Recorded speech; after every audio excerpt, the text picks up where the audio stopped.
Hello, guys. Happy New Year from Cricket Blitz to all our supporters, all our fans across the globe, everyone who has showered love and blessings and supported us through thick and thin and helped us grow bigger and bigger. Well, it's been a remarkable year for some cricket teams. Well, it's not been that great a year for some others. And as we'll do it every year, we would like to do it this year as well, just to have a recap of some of the top moments which I feel were some of the defining moments in the year gone by, 2025. Well, if I need to start it, I have to start from that Sydney test, which was the last test of one of India's greats, Virat Kohli, and how ironic it was, right?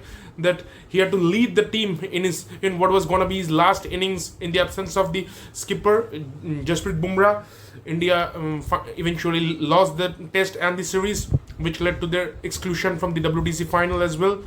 But who knew that it was the last time that Virat was going to be seen in whites for Team India? Well, the attention soon shifted to the Champions Trophy in late February and early March. The Champions Trophy, a tournament where India got a bit of advantage and all those stuffs, definitely, but they were phenomenal throughout. From Virat Kohli's 100 against Pakistan and match-defining knock in the semi-final, Rohit Sharma's knock in the final, Varun Chakravarti's X-Factor, Shreyas Iyer's knocks throughout the tournament. India were a sight to beat, to be very honest, and they were the deserving champions. Well, it was their second ICC title in just around 9 months. Second ICC title for Rohit Sharma as a number. India were a sight to beat, to be very honest, and they were the deserving champions. Well, it was their second ICC title in just around 9 months. Second ICC title for Rohit Sharma as a skipper, and what a day it was for Team India. Well, the year hadn't started very well for Virat Kohli in that Sydney test, but after the Champions Trophy, something bigger was waiting for him. It was the IPL, and probably God had written the perfect fairy tale script for Virat Kohli. Jersey number 18, winning his first IPL title in the 18th season of the IPL on the date 3/6/2025. You just add up the digits and you will get 18. Well, this was a tournament where Virat had given it his all over the years, from that remarkable 973 run season to so many hundreds across seasons. But finally, this was the year when he could cherish the trophy, and what a day it was for him as well as for some of the other stalwarts of RCB who joined them in the celebrations, like AB de Villiers and Chris Gayle. Soon the attention went on to the India-England series. This was probably one of the after a long time, India were playing a big test series without their stalwarts like Ravi Ashwin, Virat Kohli, even Rohit Sharma, and Shubman Gill was made the skipper for the first time. And what a series he had. That massive double hundred at Edgbaston, those hundreds at Headingley, and even coming in at 0 for 2, trying to save that innings defeat at Old Trafford. What a series he had as a skipper. England had their moments, definitely chasing down 370 odd at Headingley, that famous game at Lords, that altercation between Crawley and Bumrah, and then Stokes bowling out his heart and England winning that match. But who can forget that Oval game as well? England were on course to win that series. Harry Brooks scoring that match-defining 100, and then Mohammad Siraj just turning it with his super bowling. Not to forget Prasidh Krishna's contributions, and India winning that match by a very, very small margin. Well, that was one series to watch with so much happening. Even that last hour at Old Trafford where England were ready to declare, but not India, who wanted those centuries for Jadeja and Sundar. So much happened during that series. Well, that was one series to remember. Well, we had spoken a lot about India, right? But we missed out one moment, I think. That was the WTC final. South Africa. Well, South Africa haven't had their luck over years. So many close finishes, but every time it was this close, but they couldn't cross the finishing line. This time it was not to be. The WTC final. I mean, that was one great moment for South Africa. Temba Bavuma, their skipper, and the way they chased down the target of 280 or in the final innings, that remarkable 100 from Eden Markram, and the leadership from Temba Bavuma. I mean, their first ever ICE title win in a senior men's event since that win in 1998, I guess, when Jack Cullis was there.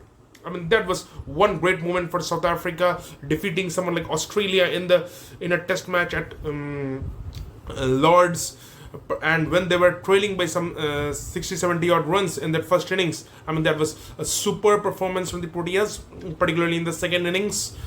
Well, by the second half of the year, there was the Asia Cup, and with political tensions looming, there were a lot of controversies, particularly between India and Pakistan. And I mean, how ironic it was that these two teams played each other three times in a row, and they even played the final. Pakistan were playing very well, but then India triggered that collapse. India also collapsed early on, but Tilak Verma, what a knock from the youngster in that final under immense pressure.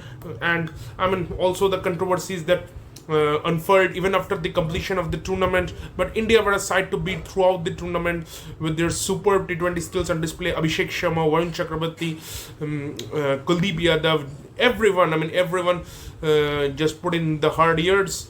Well, the last 3 months of the year, if I speak about, definitely there were the Ashes and all those things, but the one I can't miss is the Women's World Cup. I mean, what a tournament it was. When it started, and even at the halfway stage, when India lost those three consecutive games against South Africa, against Australia, and against England, everyone just wrote them off, and no one, not even me, thought that India could even go on to win this tournament.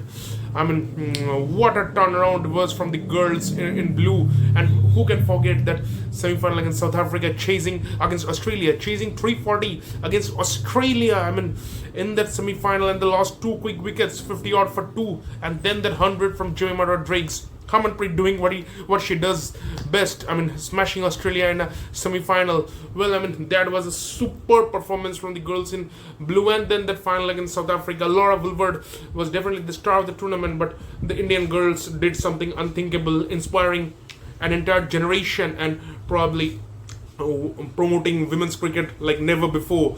I mean, that was a super performance from everyone. Smriti, Harman, Jemimah, even Shafali in that final. Who can forget her cameo? Then Dipti Sharma. I mean, everyone just put in so many great performances throughout the tournament. Well, there was that one New Zealand versus West Indies test, I remember, in Christchurch. It was in late November or early December, and who can forget that match defining double hundred from Justin Greaves. West Indies had lost four quick wickets in the second innings, and they were chasing some mammoth 500 odd runs in the second innings, trying to play for a draw. Shai Hope and Justin Greaves stitched in a performance, a partnership, and then Justin Greaves, that 200, I mean, fourth innings, 200. What a knock that was from the guy. I mean, superb knock, hats off. And West Indies need such players, to be very honest. Well, in the meanwhile, South Africa pulled off yet another blinder. They whitewashed India, and this, mind you, this was India's second whitewash at home in last 1 year or so. I mean, they were whitewashed by the Kiwis last year, 3-0 in October, November, and this year again in November the Proteas came, and the Proteas just whitewashed them. That Kolkata game, I remember, they were on the verge of losing, having lost 7 wickets in the first in the second innings very quickly, and then Temba Bavuma got that 50, and then the bowlers. Who can forget Simon Hermer's performance throughout the series, and Marco Janssen's performance in the second game at Guwahati, the 90 odd in the first innings, and then those 6 wickets on a pretty docile deck, getting that extra bounce and troubling the Indian batters to utmost. And Marco Janssen was superb, absolutely fantastic in that second game, first innings. Well, I think we have almost come to the end of the year, and it was the season for one of the historic battles between two of the greatest competitors in cricket, Australia and England, the Ashes. Well, England had gone to Australia with a lot of hopes and everything. Eventually, they couldn't fulfill the hopes, but I think what they would have been happy was finally they got rid of the jinx, a jinx that they were carrying for some 15 years. they'll finally won a test match on Australian soil since 2011. 2011 was the last time they won. And also Joe Root, I mean, one of their greatest red ball batters, finally got 100 on Australian soil in test match cricket. I mean, that 100 from Joe Root at Brisbane pink ball test, coming in at 5 for 2. Mitchell Starc breathing fire. I mean, one of his best hundreds, I would say, to be very, very honest. And that Melbourne game, which they won, but Australia, to be very honest, but superb throughout the series. Mitch Starc was sensational in the absence of Pat Cummins, Josh Hazelwood, even Nathan Lyon. Mitch Starc stood up to the task, and he was sensational at Perth, even at Brisbane. Then Cummins and Lyon were good in the next game, and England finally won the last game. Well, this was all that we needed to discuss in this, and I think this year we would have even more greater cricketing moments. There's the Women's T20 World Cup, the Men's T20 World Cup, IPL, everything is coming up, so let's see what all we have in store. And again, Happy New Year from all of us. Stay tuned. If you're new to the channel, please subscribe our channel, please like and share our videos. Cheers.